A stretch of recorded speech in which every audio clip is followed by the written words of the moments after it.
kryeministri jon na gënjen për ditë, na thotë do hym në Evropë.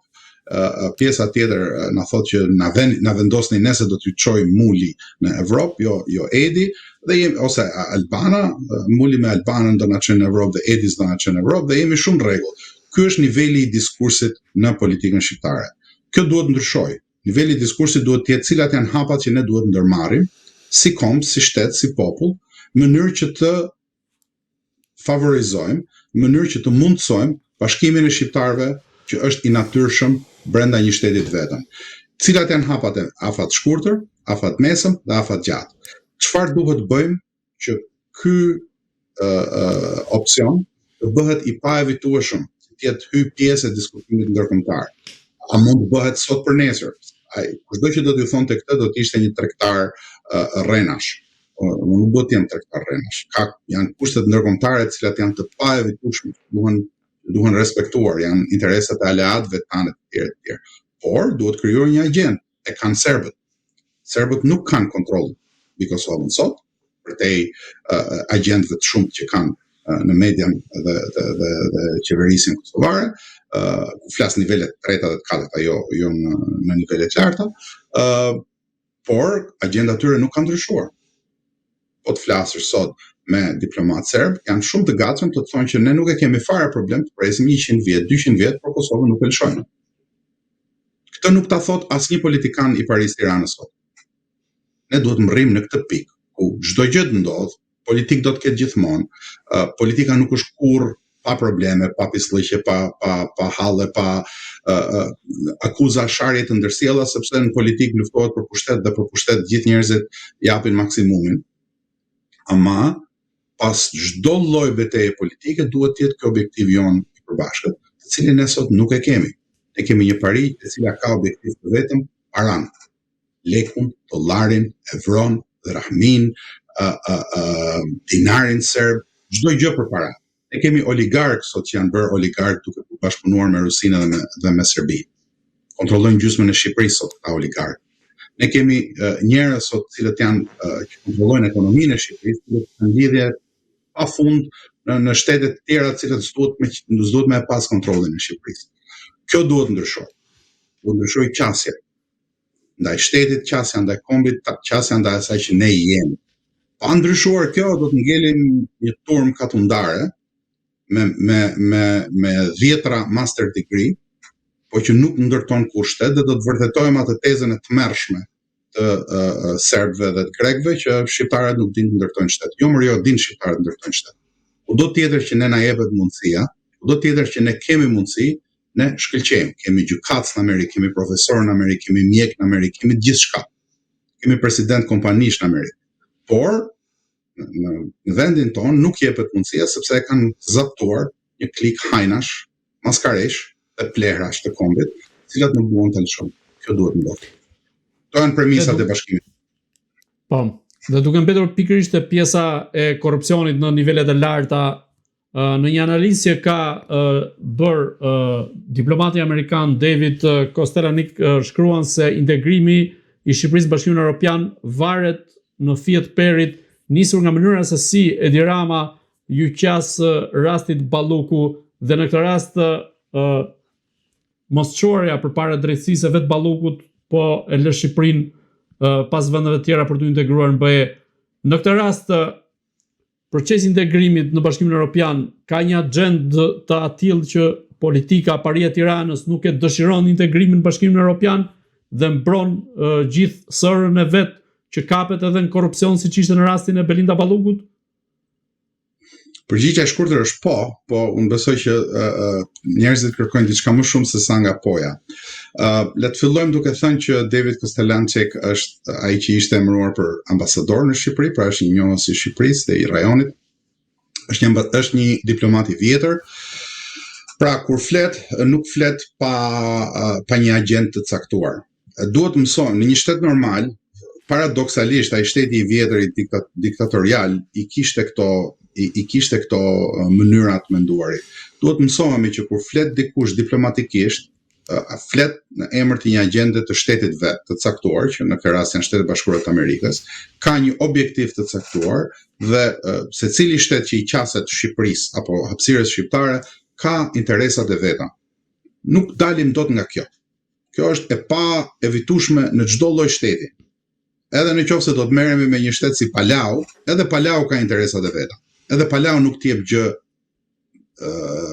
badihava. Çdo gjë duhet Palau kërkon haracin e vet për të bërë diçka për shtetin tënd.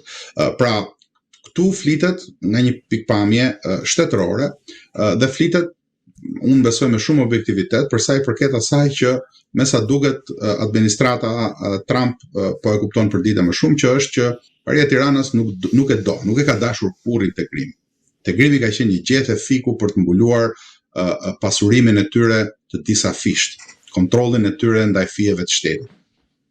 Madje ajo që po ndodh në Tiranë sot është që e gjithë paria është kthyer kundër, është bërë një pari anti-amerikane.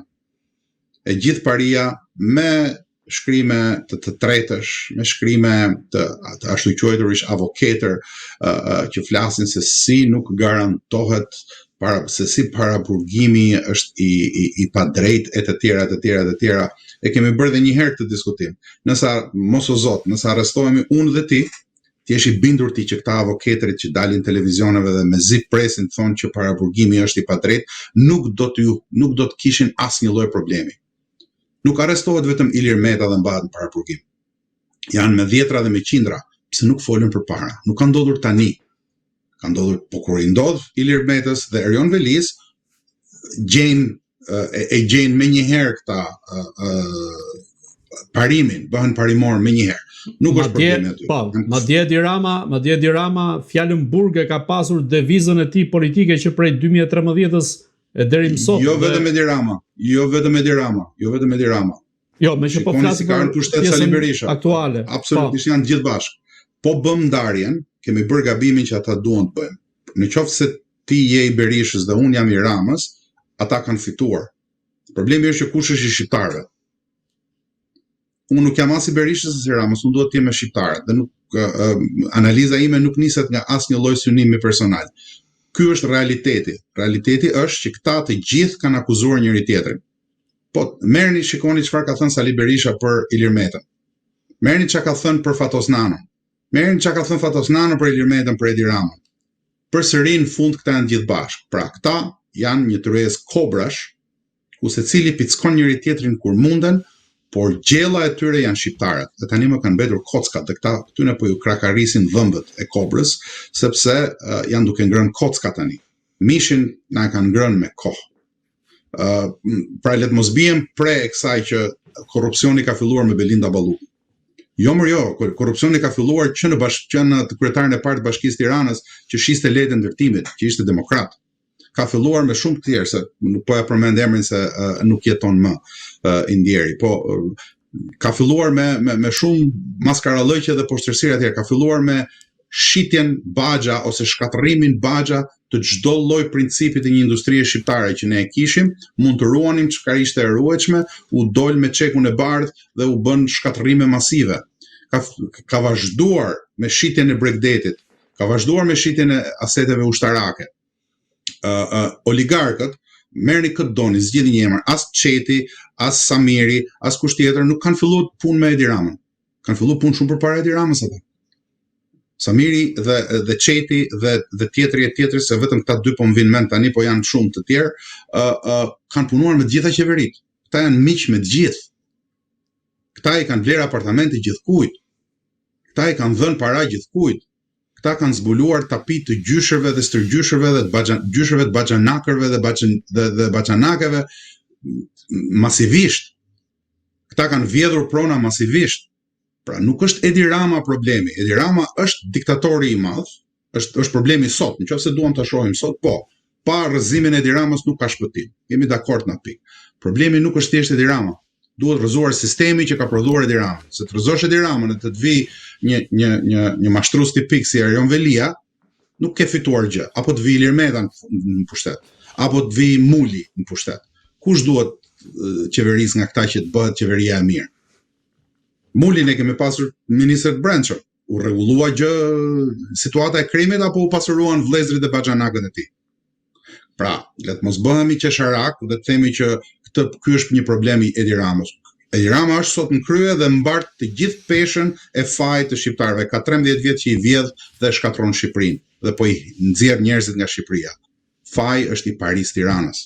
Faji është i asaj strukture që e ka prodhuar dhe e ka lejuar Edi Ramën të bëhet sot një diktatoruc që ka për ta njohur historia si një diktatoruc pa peshë, se kjo është e vetme gjë që e lëndon atë, megjithëse si gjysmë skizofren edhe kjo nuk e lëndon fort. Të gjithë këta të tjerët janë të gjithë zagar historik. Janë të gjithë njerëz që nuk kanë për të kujtuar për asgjë për mirë.